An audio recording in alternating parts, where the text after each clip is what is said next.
Hold on a second.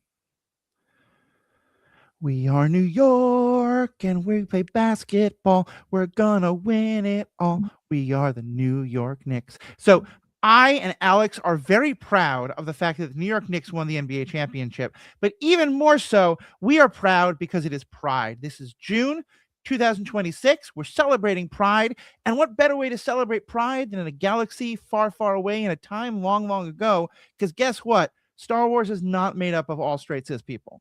And we had a couple of requests for this from fans, and so we want to spend this time today talking about who are some of the queer LGBTQIA plus characters in the Star Wars universe. I am Matthew, they them, joined as always by my two wonderful co-hosts. Why don't you choose? Yeah, I am joined as always. Let me take that one time. I am Matthew, non-binary, queer, they them pronouns, joined as always by my two wonderful co-hosts. Why don't you introduce yourselves, starting with Erin? Hey, I'm Erin, she, her pronouns. I'm bisexual. I love Pride Month. Yeah, I'm excited to talk about this. I'm Alex, he, him. I am the straight cis part of this podcast. But I am a great ally, and I'm here and excited to talk about it. I love Pride Month as well. So, Alex, we want you to know we don't understand your lifestyle, but we support it. Fine with me. No, all good, all welcome, all good here. Our token straight boy. Let's just kind of talk about starting off. Why is this important? And Erin, I'm going to start with you as someone who, and like all of us, we've gone through our own journey of discovery and stuff like that. Mm-hmm. Why does it matter to you that there are characters beyond just those who are straight and cis and non-asexual and, all the other things in Star Wars? Yeah, I feel like for me, Star Wars has always felt like home. It's felt very accepting. It's always been a very safe, lore and, history for me to delve into. And growing up super Christian, very conservative, bisexuality is not really a thing. I'm going to be dead honest with you guys. I talk about being bi on this podcast all the time. My dad doesn't even know I'm bisexual. I'm not fully out to him, to be honest. Not because I think it would be a huge problem. I just don't feel like I need to have that conversation until there's a reason to. Most of you just came out is not getting your parents to listen to this podcast, and we got to get our numbers up. So, but also understandable. Yeah, everyone but my dad listened to this podcast. But no, I think it's really important for something that's been around for so long and is so important to so many people that over the years, it really does start to build out and include more people. Because like I said, it's felt safe. It's felt like home. And so now seeing I know the Resistance show, there were two characters that were kind of implied to be, partners of some kind. And one of them seemed to be non-binary. They were both sort of male presenting. And it's just the littlest thing. They're just mechanics. Nothing about sexuality or relationship is ever mentioned about them. But it's just it's showing, because Resistance was really for children. Yeah. Like Clone Wars originally was. It's showing children that it's okay to be in relationships that aren't strictly man, woman, cisgendered, right. On both sides. And yeah, I'm really excited to talk about it. I love how much they include also trans characters, because I feel like that is a part of the LGBTQ that gets left out a lot. People love to talk about how important sexuality is, but God forbid we talk about gender. So I'm excited to talk about some of the characters we have here today. Yeah. Alex, what about yourself? Yeah, I think that honestly, I feel like I actually, and grain of salt, but I find frustration with how Lucasfilm has presented, LGBTQ plus characters, because I feel like there have been multiple instances in the major films where they've hinted at it, or there's been clear lines, Finn and Poe, or hinting at it a bit in the movie with Vice Admiral Holdo, and I just feel like they just backed off. And I don't know if that's a Disney decision, if that is, I don't know where that kind of comes from, but I feel like, I'm very happy that they explored in the books and comics, in shows a little bit, but I would really like to see it more out front in the mainstream movies, and not just here's, two, femme forward characters kissing in 1 second on screen at the end of episode 9. Yeah. Yeah, that's true. It's definitely a lot more prominent in the books, rather books and, online media, comics and whatnot, even in some of the TV shows versus the live action, big box films, which really sucks. It's a bummer that, like you mentioned, Poe and Finn, especially, the actors were so down. Everyone wanted them to be in love. It was just the way the story was working. And J.J. Abrams didn't want to do it. And I think that's a really important point. And I will say that the two women who kiss at the end of Rise of Skywalker, we do have names for them. Larma Dacey is the one who had been seen a couple other times in Last Jedi, I believe. And I think actually in the first movie as well. And Roby Tice. If you haven't heard those names before, don't worry. Nobody else has either. They are, I think, named in the credits, but those names are never spoken because you said they're not important characters. There's no buildup of it. It's just that one moment in the background. And checking boxes is better than those boxes not being checked. But it definitely felt like one hell of a box checking moment. Right. And I think that you really put your finger on something that basically, to me, I think it's kind of a double-edged sword that's happening in Star Wars right now, which is that one thing is Star Wars is kind of a pyramid, and at the bottom is, or at the top, however you want to look at it, is the, the movies. And that's where you get the most fans. And I think therefore it's kind of the most diluted, that you're going to have probably the smallest amount of like deep lore cuts. And also it's going to be for the most mass market. And then is the TV shows, and then is the books, and then is the comics, and the video games are somewhere in between there as well. And what we've seen is that the higher up that pyramid you go, the smaller the audience gets, but also the more risks they're willing to take. And so that's where you get a lot of times stuff will happen in the films, the TV shows that seems so radical. And it's like, wait a minute, sure, Acolyte questions the Jedi, but like we've been doing that in the books for decades. We've been doing that in the comics for a long time.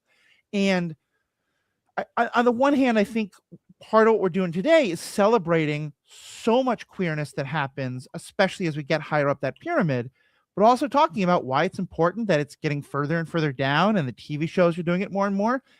And why, like, to me, if we get the next series of a next big Star Wars trilogy, and not that the main character has to be gay, like it's not that kind of quota stuff, but if there's just none of that, or there's, as we saw in the Rise in the sequels, an active attempt to sort of squash what seems like some character growth in that direction, I think it's gonna be really disappointing. Yeah. Yeah, and I think that's a good point, Matthew, in that like I've always felt like in general, like Star Wars has taken more risks in quotes, as the quote, like the audience kind of gets smaller, because they feel like, oh well, maybe if we present this in a book or in a show format, like only the really diehard fans or people who are really interested are going to see it, and so like then it's okay if we put it in the big movies, we could lose viewers. And I don't know, it just feels like a kind of a cop out, kind of a cowardly tactic. It's just like, I don't know. That's why, like, I don't know. I feel like especially just, not to get into the weeds, but like in Rise of Skywalker, there was a lot of like, but all over the map, a lot of like off the deep end idea about where they wanted to go. And it feels like all of them, they pulled all the punches, which is why the movie kind of fell flat, because it's like, oh, really interesting concept, but you didn't follow through with at all or explain at all. And I think, the fact that they also chose in that movie to pull back on the Poe-Finn relationship and like suddenly give Poe a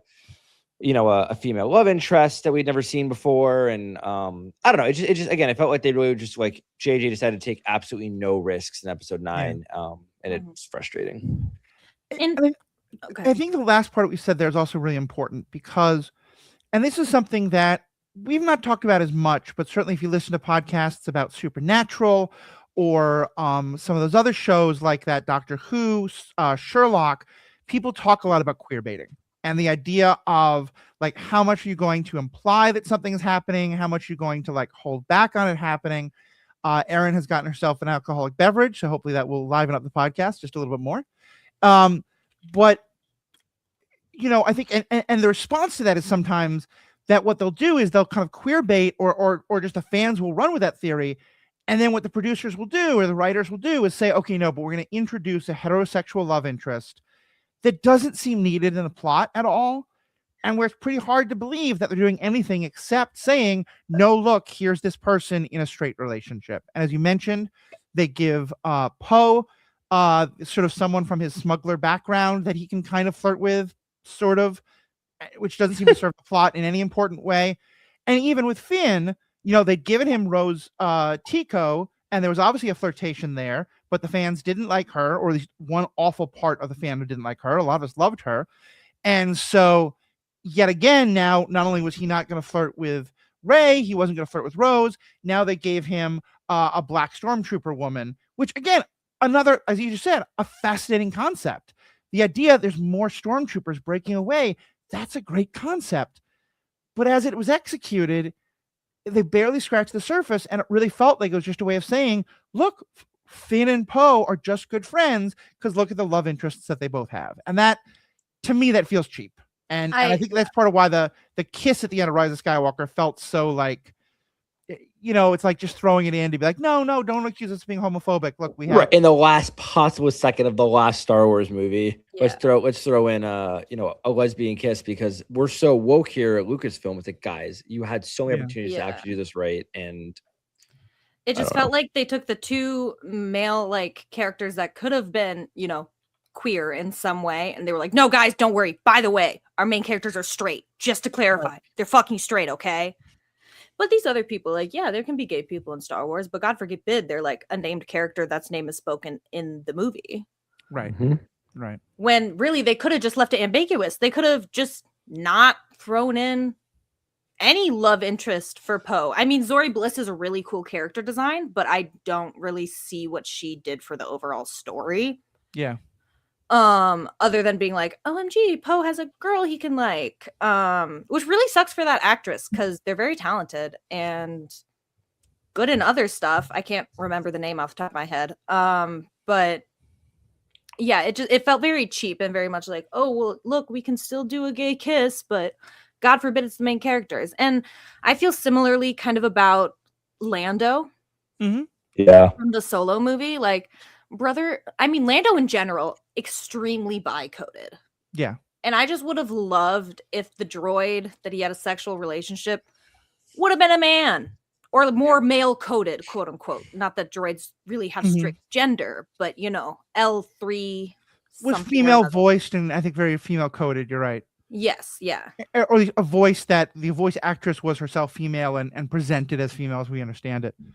And I think you're touching on a really important thing there, which is that, and we're going to start getting to some of the positives as well. This isn't just going to be about naming the problems. No. I think naming the problems at the start is really important too.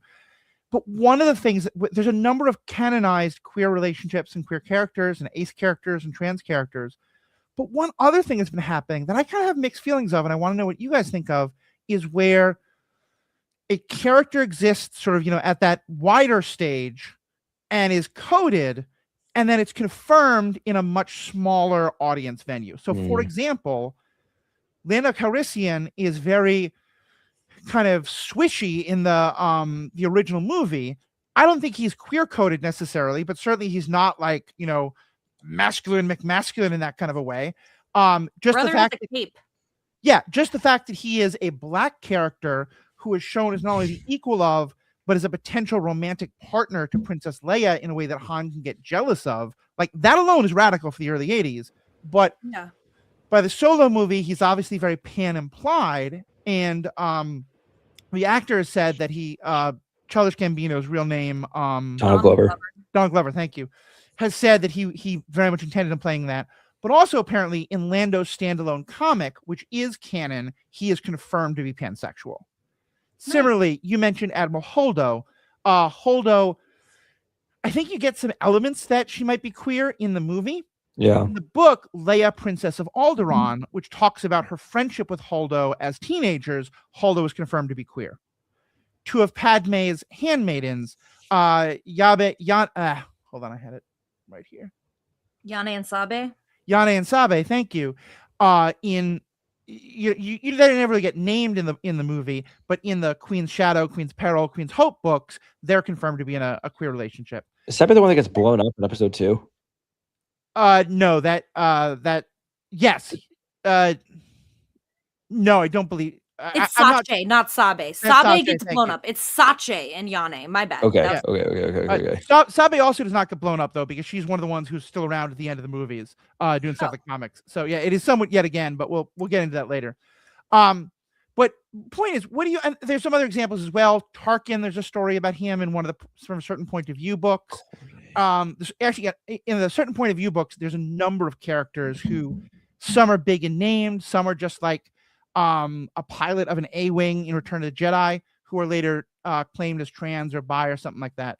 What's your all take on that sort of queering characters on the page later when it wasn't on the film?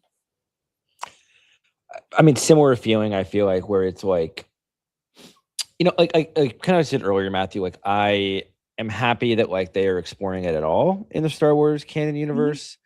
But again, it frustrates me that I don't know if it's just they feel like they can't, they can't present gay characters out to the main public without like losing viewership or receiving backlash. Or if they're just like, we don't want to like, cross any boundary, which is frustrating because Star Wars at its core is such a political film and has like pushed boundaries and limits forever. And it's like, we're in 2026. You're pushing no boundaries and you're crossing no limits. It just feels like you're being kind of cowardly. And to then do it in a smaller medium, again, like I'm happy it exists, but it's also like, I don't know, guys. Like, why do it in such a small audience? Why not, just explore it in the main film or in the main show and give a lot of your loyal fans who are looking for the representation an opportunity to see that on the big screen. Yeah, it's hard and it's frustrating. I sometimes wonder if things could have or would have played out differently if Lucasfilm was still an independent company or not. I don't know what Disney really has to do with it. I feel like Disney often shies away from making statements like that. Yet they are, over the last 10 years, getting better about including, same-sex couples in children's cartoons as just like The Neighbors or, something like that. Yeah. So it's hard to know, but I wonder if, because also George Lucas is very problematic in his own right. And if he was still completely at the reins, would we have none of this? Would we have more of this? Right. It's hard to know. I think for me, a lot of it has to do with when was the original made, because I'm trying to think about like why something like Holdo, I'm not negative about, but it doesn't like give me a really positive feeling. So I'm like, why didn't you just have that in the movie? But for example, the book Padawan, which is one of my favorite of the Star Wars novels, and in it, for all intents and purposes, it confirms that Obi-Wan is pan or bi, or at least what basically that it is about a time when Obi-Wan is a Padawan. And forgive me, mild spoilers for the book. We've done an episode on it some time ago. In the book, he basically like gets lost on this planet with a bunch of other teenagers, all of whom have romantic relationships or at least physical affection with each other to some extent with another. And it talks about how a part of him yearns to be a part of that, and that he wishes he could go off and cuddle and maybe kiss some of the other people who are there. And the one in particular he's thinking about is another male character. And so I think it's a pretty clear, and I sort of feel like that's a character that came out in 1977. I don't mind that they didn't name it then. And frankly, I think to have named it in the prequels, I think would have further complicated the relationship with Anakin in a way that I think was not, I didn't trust the movies to do that, quite frankly, without it becoming really badly read. So to me, that's one where like, I'm fine with that. I like Tarkin being gay. I like, some of the other things like that.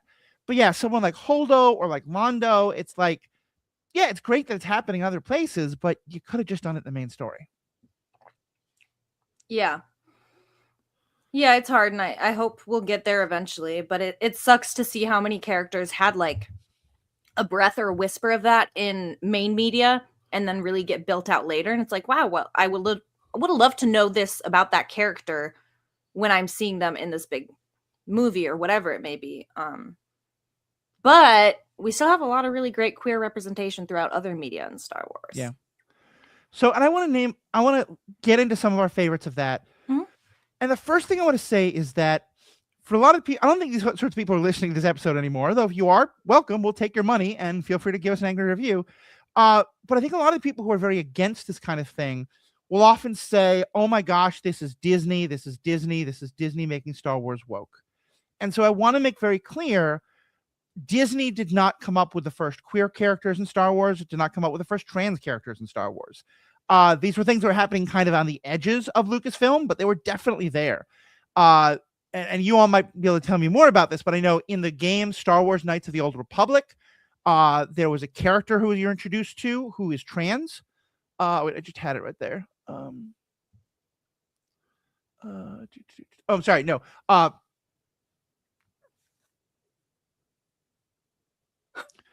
There's a character. So first of all, in the 1999 comic book, The Bounty Hunters, Aura Singh introduces us to the character Reese Cairn, who presents as a human woman but was born as a male Twi'lek. Now, there's a whole bunch of stuff about that character, and like they're deceiving people, and so you can take some of that, but still, that's at least a nod in that direction. Later on in the book, in the video game Knights of the Old Republic, there's apparently a female character who will possibly romance you, whether you're a male character or a female character yourself. And then in some of the other books, particularly the 10-book series Last of the Jedi, there were some queer characters introduced and mentioned. Not as major characters, but they were there. So I wanted to kind of first name that as the idea that Disney did all of this. Disney's been expanding it, I think, because of just the times, not because it's a Disney agenda. But anyone who wants to be like, oh, Lucas would never let queer or trans or any of these characters in, that's just hogwash. That's just not the case. Yeah. So I want to talk about one character specifically from some of the Padme books, Yes. Sister. And my best friend, Kit, is a huge fan of Sister. I'm going to be honest. I didn't read. I listened to those books. Mhm. I don't remember that character very well. Like, they must have been a very small part in the overall plot. Mhm. And it didn't grab me because I am someone who is cisgendered. I feel very comfortable as a woman. I was born a woman, and that's how I'm happy to live. So I can't, like, something like that it doesn't hit me in the way of I personally relate to that. I'm going to catch on to this little character. But my friend Kit is non-binary. And they kind of shared that when they were in middle school, they went through a phase, before figuring out if they were non-binary or what. And it was well before like pronouns were really fluid socially and like talked about. And so being able to read that book when it came out, I'll look up the date in a second, but it was just like really cool to see a character for them that was not non-binary, but was a different gender than they were born in, and was comfortable in that, and people accepted that, and people talked about it. And kind of like I mentioned about seeing queer characters in Star Wars, like it's just huge to see, even if it's the tiniest touch of representation, but seeing it in your favorite media is just like so important. Yeah. I had a similar reaction. That book came out in April of 2022. And when that book came out, Queen's Hope by E.K. Johnson, when I got to that character, I stopped and I took a screenshot because I was reading it on my Kindle and sent it to all of my friends and was like, oh my God. And what I think is a really, really cool and obviously very intentional thing by both these individual authors, but also obviously approved by Lucasfilm and Disney. So that book comes out on April 5th, 2022. And I believe just a week or two later, the book Brotherhood by Mike Chen comes out. And in that character also appears and is once again confirmed specifically to be a male clone who has transitioned of their own volition to being a woman. And apparently E.K. Johnson and Mike Chen coordinated on that. And E.K. had this idea for the character, shared it with Mike, and asked him to kind of add on just so that people couldn't be like, oh, well, E.K. Johnson, she's very queer herself. She's just pushing this thing. It was very clear, like, no, this is a named character now in two totally different books, acknowledging that this is a thing. Yeah. It's cool to see. Yeah. Alex, do you have a favorite character or storyline or something like that you want to bring up here? I don't think I've read as many of the books as y'all have, but I would say that, like, from my experience, I really liked the exploration of, both gender roles and sexuality in the Acolyte. With I'm gonna have to read this because I never Mother Anastasia. Mother Anastasia. Mother Anastasia. Because it was this basically this I don't know what to call it, like a convent or a tribe of women, of really powerful. It's called a coven. That's the word I was looking for. Thank you. Not covenant. Coven. Convent. I was like, I'm thinking of the word for like witches. I couldn't think of the word. Yeah, this like powerful coven of witches, and at some point, it's like she basically says, the line is, it would be reductive.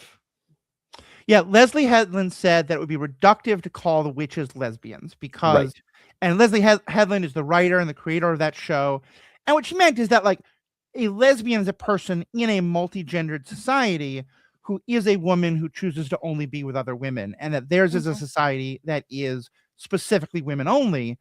And so her point is like that this is a society, and I think this is a really important part of sci-fi in general, of like sci-fi gives us the chance to explore things outside of our context. Yeah. We live in a world where it is understood, this is not actually accurate, but it's understood that we're basically mostly born into a gender binary, and that our romantic relationships are fundamentally in a gender binary. Mhm. Science fiction lets us explore all sorts of other things. And so Leslie Headland has made it very clear that she wanted this to be clearly a queer story and an exploration of love and reproduction outside of heteronormativity. But yeah, it's simplistic to just call them lesbians. Instead, Right. it's like, yeah, what about this totally different kind of situation where there's no men around? Which we haven't really gotten to see an exploration of. I mean, we see it in the Night Sisters, but those are just episodes here and there. We don't really get a deep dive like we do in the Acolyte, I feel like. But kind of, because there's still Night Brothers. They don't live within the same society, but they're aware of True. each other and they do interact with one another every once in a while. True. So I Right. guess it is really kind of unique in its own in Star Wars, and another thing that I would have liked, more, just more of a deep dive into, more of a story on, but in the end, a very small vocal side of the fan base got that canceled too, and I'm sure part of the reason was that they just couldn't handle, explorations of things in Star Wars that they weren't used to, and that's what this show did. I think at all levels across the board, and to me, like the coven and their relationship with one another, and how that family and how that group grew together really fascinated me, and I was really frustrated to not get a chance to like explore that more and like learn about how they function. And I don't even know, are they even continuing it in like book or comic form? Nothing has been said. Leslie Headland has said a couple times that like she has ideas that she wants to continue on. I think my sense is that Disney was kind of like letting that furor die down a little bit. I will say this is obviously a pretty small part of the universe, but that some of those characters have now started to pop up in the Star Wars Unlimited card game that I play, and there's been no like pushback about it or no one getting upset about that, That's which has been good. kind of nice. So yeah, I'll also say based on the we mentioned the Night Sisters. I think, yeah, in the same way to say all the Night Sisters are lesbians or that something like that is going on would again be reductive. We do have canonical the idea that some of them are bi or queer or lesbian or whatever it is.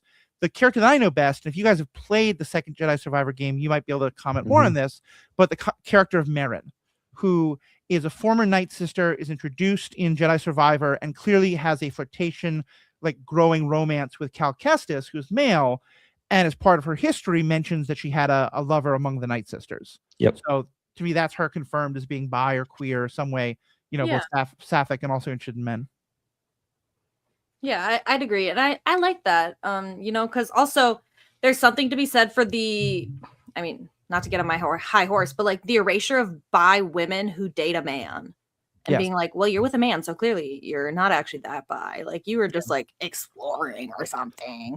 Right. And so I like that we have a character and there's like confirmation that it wasn't just like a fling or something, but like, no, I had a lover, it was a relationship and it was a woman. And that's something and that everyone is fine with. Because that's, guess what, guys? Normal. Yeah. And that can also happen the other way, where a character who's been with a woman who's been with men in the past is now with another woman, and this happens both in TV and stuff, but also in real life all too often. And it's now like, oh, okay, so now you figured out what you really were, and sometimes that is true. Like compulsory heterosexuality is a real thing. Lots of people take decades of being in relationships with people that isn't necessarily the gender they're attracted to figure out, no, I really just want to be with people this one gender. But it's by no means all, So yeah. Any other things from the TV and on film stuff? One other thing that I wanted to mention, you mentioned, Aaron, that like we've seen it showing up in some of the kids shows and stuff. And here again, I think one of the attack points always is, why are you pushing this on kids? And yes, we call these things sexualities, and a lot of it's about who you have sex with, but a lot of it's also about who you have romantic love with and who you build families with. And in both in the two kind of most kid coded shows of the last couple of years, Young Jedi Adventures, which is very much kid coded, and Skeleton Crew, which I think is more like 8 to 10-year-old coded, but also for like the kid in all of us. Young Jedi Adventure, I think a lot of adults find kind of hard to watch. Skeleton Crew, anyone can watch. But in both of those, it's a group of kids, and there's one set of parents, often or more than that, who are same gender or same sex, at least as it's presented to us. And again, I love that because, that's not pushing sexuality in any way. It's just acknowledging the reality of all these kids have families. Some of them have families that look like this. Some of them have families that look like that. Yeah.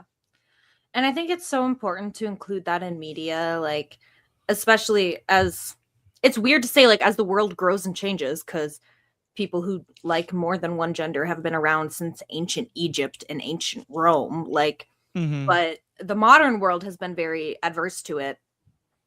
And I think it's so cool and so important to include that for kids, because like me growing up, I was literally steeped in a community that was so one-minded that if I were to watch a TV show, like say a Disney Channel show, and see some sort of a same-sex like relationship, I would be disgusted. And I'm like 9 years old? Like, I don't need to have those strong of opinions, but that's just the way it feels, because that was so abnormal when I was that age to have any sort of queer relationship shown in children's media. Right. And I know that people love to hate on it, love to be like, drag queens just want all the kids to be gay or whatever the fuck, but I really appreciate it, and I see it as beautiful, because that'll make sure that when they go to school one day and they meet a friend who says, oh, my two mommies, they don't make that friend feel like shit or feel bad for their two mommies or feel weird about it. They just say, oh my God, that's so cool. Or my just mommy who used to be my daddy or whatever it is, Yeah, exactly. Like it's so important to include those things in a way that is not, although some people like to say it's in your face, it's not in your face that KB's two mothers were her parents in Skeleton Crew. Like, it's just not. And I think it's really important to show kids that. Yeah. Really important. Exactly. If not for themselves and their own journey of whatever their gender or sexuality may be, but just so that they can treat others with open-mindedness, unlike the way that I was. Yeah. No, I think that's so very true. And this is like, we're talking about how to make stories better, but we're also talking about how to keep kids alive. Like so much, I mean, the rates of self-harm and of worse than that in queer youth and trans youth is incredibly high. And every study in the world shows that, like, showing people examples of you're not weird. Your heroes are like you sometimes, and then other people in the world are like you, and that's okay, is so valuable. I do want to mention one other thing that is going to give you a reason to feel positive about something that you probably have very little positive feelings about, because there's one more character who appeared on screen in a Star Wars project who we later found out is queer. And that is the character of Ackmena. And for anyone who's wondering who is Ackmena, I see Alex's face like searching through the Star Wars database. I don't think you're going to come up with this character, because they were played by B. Arthur in the Star Wars Holiday Celebration special. A classic. A classic. I have seen it, but it's been many years. We did an episode on it. It is, a lot of people tried to burn every copy. It does still exist, but in the novel of From a Certain Point of View, like I said, they mention a bunch of different characters from a certain point of view. She's one of them, and they talk about her having a wife, which, given how queer coded, but in a good positive way, Golden Girls was for its time. B. Arthur, I'm sure, would be thrilled with that. I don't know if it was published before her death or not, but that little moment did make me really happy. Is this character a Wookiee? No, B. Arthur from the Golden Girls played her. She's the bartender. She sings a song, I think, with Luke. Oh my God. It's just, listen, Matthew, I watched it one time like 6 years ago, and I just, I unlocked part of the memory. I don't care about your knowledge of the Star Wars celebration, holiday celebration. I care about your knowledge of Golden Girls. Well, one, my mom watched a lot of Golden Girls, but I have not really watched any.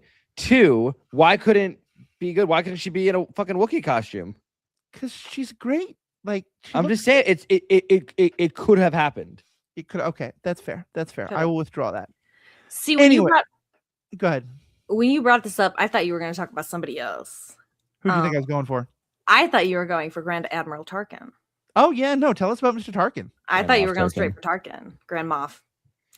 Kill me! I thought you were going for Grand Moff Tarkin. Yes. So, from a certain point of view, is as you may know, and as Matthew just mentioned, a book where they take every Star Wars film and they retell it from the point of view of side characters, people who are just like in the corner of a screen, not named, no lines, nothing, And there's one called Of Mice and Men, except it's like MI5E, I think, because Yep. that's the name of the droid. It's about a little mouse droid on the Death Star that runs into Tarkin and accidentally plays a hollow image of a random stormtrooper. And there's some unnamed general with Tarkin that's like, oh my god, this stupid droid, let's have it burned. And Tarkin's like, stop. He's beautiful. Find me this stormtrooper. And on we go, these escapades where it's told from the point of view of the mouse droid. So it's all in like droid script. It's written in like check systems, do this. It's honestly a hard read, but me and my best friend read it by the pool and we were like kicking our feet and giggling because it was so gay for Tarkin. Like, and it's so funny because it's like, what do you think? Okay, wait. I read through this story and discovered this story this Pride Month because my best friend found a TikTok of somebody saying Grand Moff Tarkin is the reason they came out as gay. And I said, You know what? do you mean the space Nazi's the one you related That's to? wild behavior. I'm not gonna lie. And you know what? I'm not going to say that Tarkin qualifies as be gay do crimes because it's not be gay do war crimes. And it's not even like I support gay rights and I support gay wrongs. Like Tarkin is still an awful, awful person. But guess what? Queer people are everywhere. And the fact is, like a lot of the high-ranking Nazis, especially the ones who really love their uniforms, were also queer. Like queer people are not always good, because queer people are just people, like anybody else. We come in all over the place. Does not mean we're all fascists by any means. Doesn't mean none of us are. But like, yeah. So to me, the idea of that Tarkin story, I will say though, I haven't read the story. I was familiar with it. And I thought I had paid good attention to you when you told me about the story a couple days ago. But then the way you started telling it, and listeners, write in if you had the same experience. What you said was, and so he sees this mouse droid and he says, oh, he's so beautiful. No. And I thought we were talking about a very different kind of sexuality that I was very concerned by. No. Tarkin on the mouse droid? Damn. No, the mouse droid projects an image of a stormtrooper. Now and I have Tarkin you. says, everybody stop. Who is that stormtrooper? He's beautiful. I love That's it. what I it love is. it. Like the mouse droid gets damaged and accidentally projects the last thing it recorded. Got it. Okay. And it's a random stormtrooper with acne being like, damn, this bucket gives me such bad acne. I gotta like get a new face wash or something. Oh my god. Mm-hmm. And Tarkin's like, my man. Like, Yeah. How old is Tarkin? much older than that stormtrooper, I'll tell you that. All right. It's definitely an age gap situation. But it's hilarious because in it, like the stormtrooper is like, gets a message from Tarkin through the mouse droid, and he's like, shit.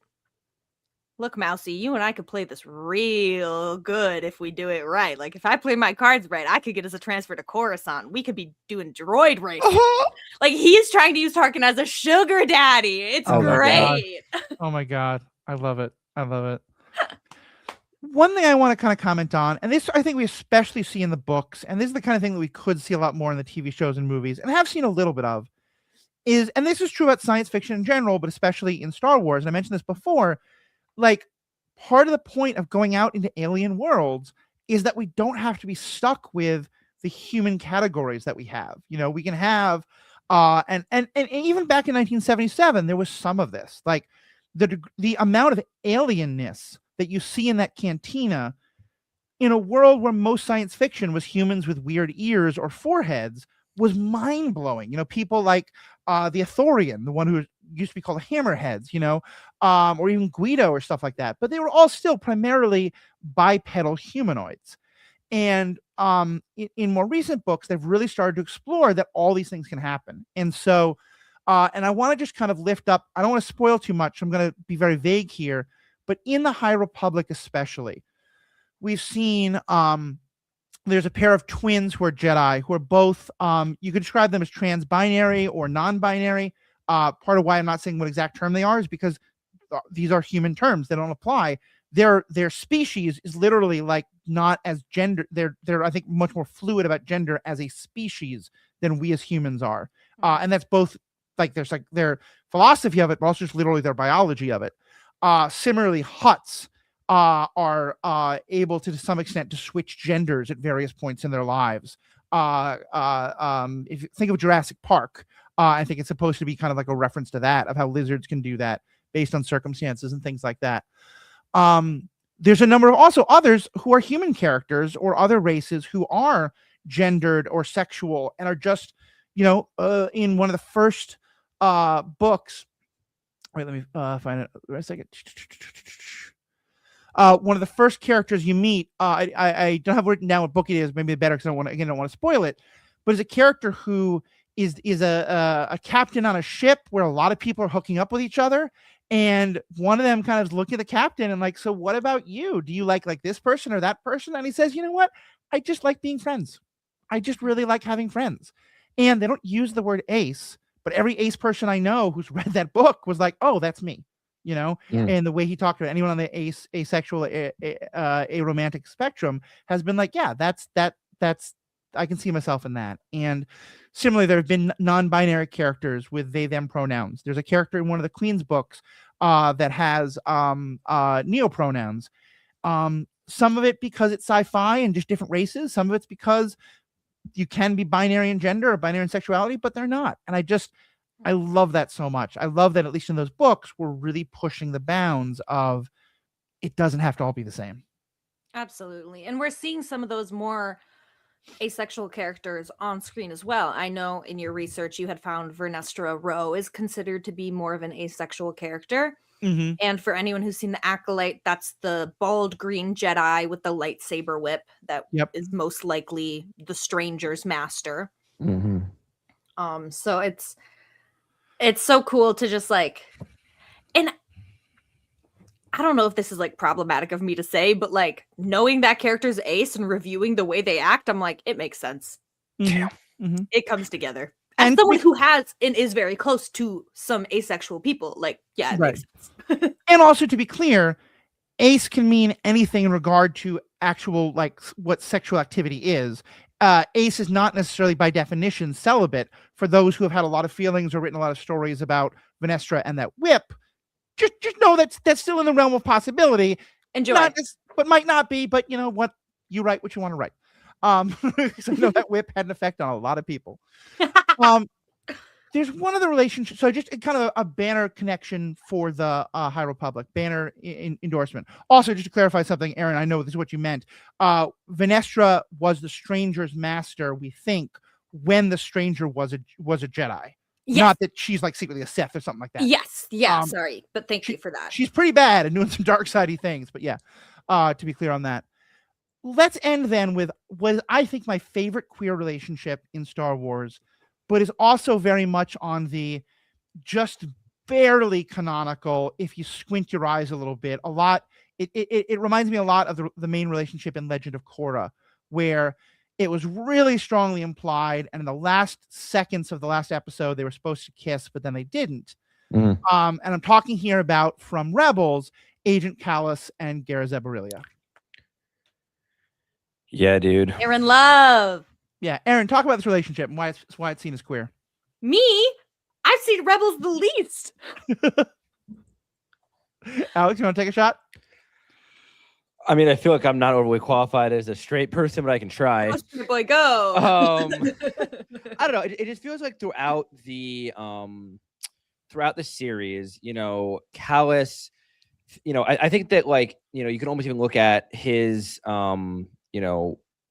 what's what I'm looking for? Arc? Loyalty, his loyalty to the Empire. and then kind of realizing that's not who he is. And it feels like, the Empire would be an organization that makes you suppress your gender identity and, your sexuality. And it feels like, as Zeb kind of opened Callus's eyes slowly to like the evils of the Empire until like you can be yourself, make your own choices. And Callus regularly was like, I'm making my own choices. I'm going to be my own person. And I feel like, if you break through that, it would be very normal to like develop feelings towards the person that kind of helped you find yourself and hope you see yourself in that new light. And as the show progresses, especially at the end, like Zeb shows Callus his home, and they just are like spending a ton of time together. Even at Star Wars Celebration, they gave out posters to celebrate Star Wars animation, and one of the only characters with their arms around each other was Zeb and Callus, just hidden on the poster there. Yeah. And I'm just like, I don't know. It feels like they've been hinting at it the whole time that like there is because at no point does Zeb ever like make a comment or really flirt with any female presenting characters. And neither does Callus. And it just feels like they really like threw all of that at us and then did not deliver the payoff. Yeah. And again, I think it's probably it just they came as close as they could, kind of Legend of Korra style, and weren't able to cross that line. But I will say that the creator who like has someone, he's been asked at cons and stuff like, were you intended to be that these characters were queer, and what he said was they're two men who care about each other and love each other. And he kind of couches it a little bit as that's audience interpretation, but that you can interpret it that way, which I think is fair. The actor who played Garazeb, Steve Blum, who I think is also playing him now in live action, or at least voicing him, He is, yeah. has actively championed the romantic pairing, joking in interviews that Zeb got his man in the end, and had that he the voice actor had no idea it could actually happen. And the end thing I think that really confirms it for a lot of people is that Callus had been involved in the literal genocide of the people of Garazeb's people, and we find out that the people are rebuilding and that they're still alive, that they have this secret planet, and that Zeb takes him back there to live. And it's very much a not just like, hey, you should come back here because this is your penance or something, but the way it's framed is very much a like, come home and meet my parents.